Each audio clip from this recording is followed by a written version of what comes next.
최근까지도 한국에 강력한 보복을 예고하며 크나큰 충격에 빠뜨리겠다고 선포한 중국이 하루아침에 태도를 180도 바꿔 한국의 무릎까지 꿇고 긴급으로 협상을 요청하는 놀라운 상황이 만들어졌습니다.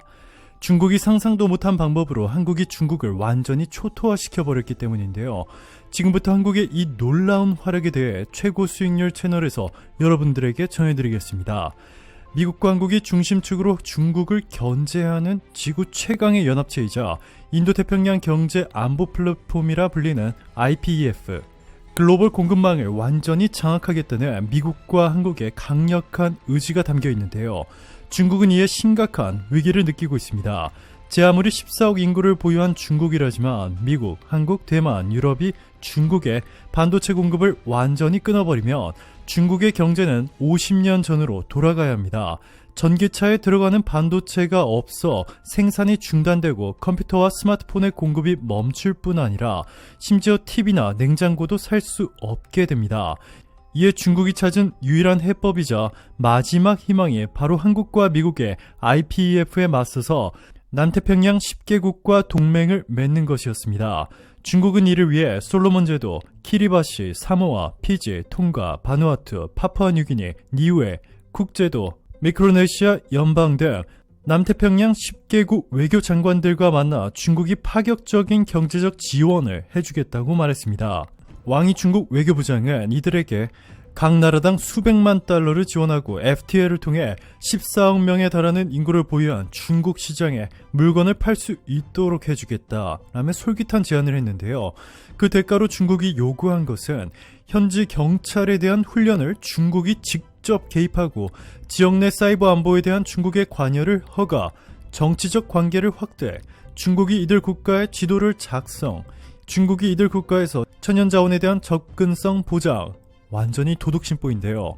국가당 몇십억 원을 쥐어주는 대신 해당 국가들에서 나오는 천연자원을 중국이 싹쓸이할 뿐 아니라 사실상 국가 통치권도 중국이 장악해버리겠다는 것입니다. 미 국무부는 지난 25일 브리핑에서 중국과 태평양 국가 간 협정 내용에 대해 중국은 투명성이나 영내 협의가 거의 없이 모호하고 수상적인 거래를 제한하는 패턴이 있다라고 말했는데요. 그럼에도 불구하고 이 남태평양 10개국 중 상당수가 중국의 제안을 받아들이려 했던 것으로 알려졌습니다. 자, 그런데 놀랍게도 이들이 중국의 제안을 받아들이지 못하도록 한 국가가 바로 한국이었습니다.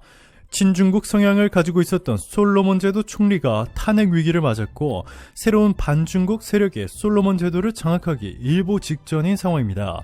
이 솔로몬 제도는 호주 북동쪽에서 약 2,000km 떨어진 곳으로 인구는 65만 명에 불과합니다. 하지만 중국이 솔로몬 제도에 군사를 파견함으로써 미국과 한국의 최우방국인 호주가 큰 위협을 받을 수 있는데요. 태평양 지역에서 중국군이 활개칠 수 있도록 하는 매우 중요한 위치이기 때문에 중국을 저지하는 것이 필사적입니다. 그런데 이 친중 성향의 솔로몬 총리가 중국과 완료할 뻔했던 이 협약서에는 중국의 필요에 따라 중국 함정을 솔로몬 제도에 파견할 수 있도록 하는 내용이 포함됐습니다. 너무나 충격적인데요. 이뿐만이 아닙니다. 또 중국이 질서 유지를 위해 무장경찰을 솔로몬 제도에 파견될 수 있도록 하는 내용과 현지 중국인과 중국 측이 관여하는 주요 프로젝트 보호를 위한 중국의 병력 파견이 가능하도록 하는 내용도 포함됐습니다. 자, 그런데 놀랍게도 솔로몬 주민들이 들고 일어나 중국과 솔로몬 총리의 협약을 사실상 무효화시켜버렸고 그 뒤에는 한국이 있었습니다. 솔로몬 제도에서 한국의 영향력은 놀라울 정도로 막강한데요. 솔로몬 제도 국민들 사이에서 한국은 가장 호감 가는 국가이자 한국이 자신들의 제2의 국가로 생각하고 있었습니다. 놀랍게도 솔로몬은 한글을 표기 문자로 도입했습니다. 자국의 모국 언어로 영어가 아닌 한국어를 선택했습니다. 솔로몬 제도의 청년들은 지금 보시는 것처럼 한국어로 된 교과서로 수업을 받고 지식을 쌓은 뒤 한국 대학교에 진학하는 것을 목표로 하고 있습니다. 아시아 최고의 국가이자 세계 최고의 IT 국가로 인정받고 있는 한국에서 이 신기술을 배워 솔로몬 제도의 경제 발전에 이바지하겠다는 것이 솔로몬 청년 대부분의 꿈인데요.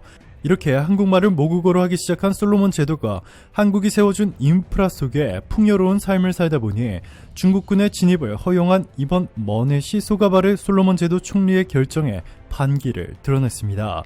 솔로몬 제도를 공산국화시켜 편입시키려는 중국의 야심이 한국 때문에 완전히 산산조각 나버린 것인데요.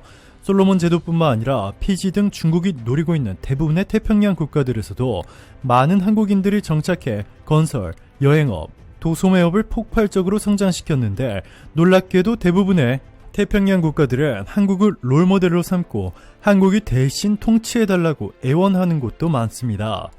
오세아니아의 작은 섬나라 팔라우가 한국 때문에 한순간에 부유해진 사례가 공개되면서 이와 같은 길을 가고 싶다고 하고 있는 것인데요. 팔라우에 정착한 한국인들은 인구 2만 5천여 명의 작은 섬나라 팔라우를 부유한 나라로 만들었는데 잘 알려지지 않은 작은 섬나라 팔라우를 지상의 천국이라 불릴 만큼 전 세계 여행객들의 성지로 만든 팔라우의 가장 큰 사업가가 바로 한국인이었습니다.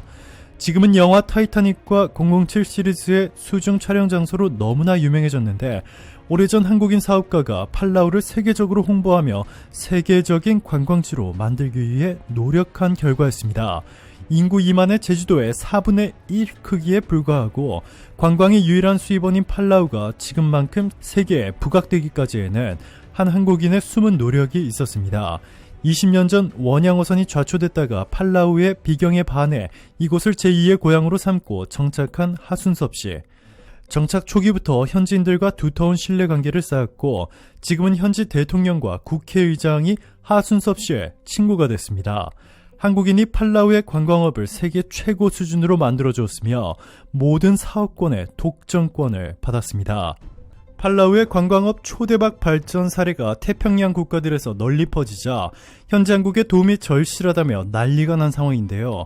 한국이 미국과 IPEF를 만든 상황에서 이에 대적하기 위해 중국이 만든 연합체에 가입하는 순간 그 나라는 바로 망하게 될 것이 뻔하다고 판단한 것입니다. 해외 전문가들은 이번 남태평양 10개국의 중국과 안보협정 체결을 엎어버리며 무산시킨 것은 미국 등 서방국들을 적으로 만들지 않기 위해서도 있지만 한국의 역할이 상당했다라고 평가했습니다. 영국의 이코노미스트 등 주요 외신들은 시진핑이 중국 경제를 망치고 있다라고 평가했고 이번에도 한국 때문에 태평양 10개 국가들과 안보협정을 맺는 것도 실패하자 시진핑 중국 국가주석의 탄핵 시기가 대폭 앞당겨지는 분위기입니다. 리커창 총리도 이제 대놓고 중국 경제 지표가 크게 떨어졌다라고 발표하며 시진핑에 큰 충격을 주었습니다. 곧 있을 전당대회에서 중국 경제가 엄청나게 잘 성장하고 있다라고 외치며 장기 집권을 발표하려고 했던 시진핑 중국 국가주석을 완전히 쑥대밭으로 만들어버린 것인데요.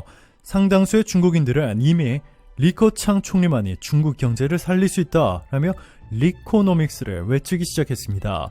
심지어 중국은 최근 아시안컵 개최를 포기하며 개최권을 반납하기까지 하는 사상 초유의 사태를 만들어 중국 국민들을 분노케 만들었는데 홍콩 유력 언론 명보는 중국에선 아시안컵 개막이 예정된 내년 6월까지 무슨 일이 일어나길래 벌써 개최를 포기하는지에 대한 반문이 나온다.